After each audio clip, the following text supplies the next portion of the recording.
big mistakes that you want to avoid making during meetings or at work in any kind of situation.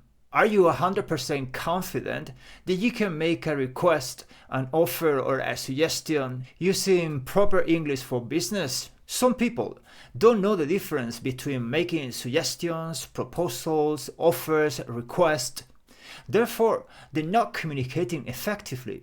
And worst of all is that they don't even realize that they are doing it wrongly. Let's begin with making some requests. We can use will and can to make informal requests in English.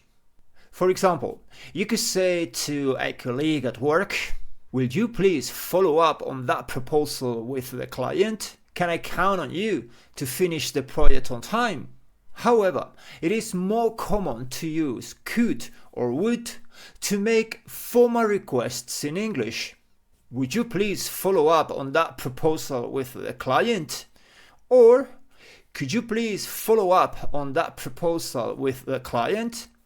Follow up is a very common phrasal verb that you use at work after you have had an initial interaction with a client, with your boss, or anyone basically. And you contact them because you want to check, you want to see how things are going after that conversation.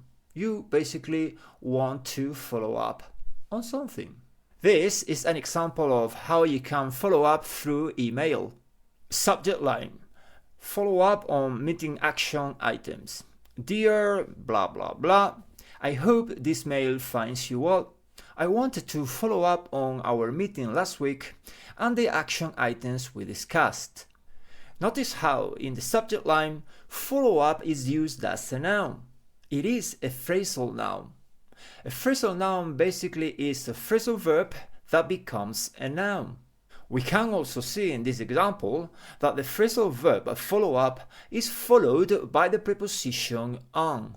Although this is very common in business, there are other prepositions that you can put after follow up. Let's have a look. I will follow up with you later this week to discuss the details.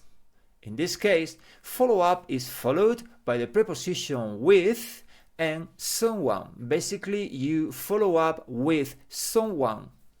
You can also follow up with someone about something. I need to follow up with the team about the budget. Another preposition that goes well with follow up is through. For example, the manager followed up through emails and meetings to ensure that the team was achieving their targets. It is time next to look into other expressions or formulas that you can use to make polite requests. For example, would it be possible for you to get back to me before the end of the day? I was wondering if you could help me out with this task. May I ask you to double check the figures before submitting the report? That is how you make requests at work. Let's recap. For informal requests, you use will or can. For example, with a colleague or with people you are familiar with. For formal requests, however, you should use could or would. Other ways to be formal and polite are: would it be possible to? I was wondering if, or may I ask you to? We also had the opportunity to learn about the phrasal verb follow up and the prepositions that go after it. Well, that's it. Don't forget to follow, like and share if you enjoyed the video. And I have one last question for you. How many phrasal verbs did you notice throughout the whole video? Let me know in the comments.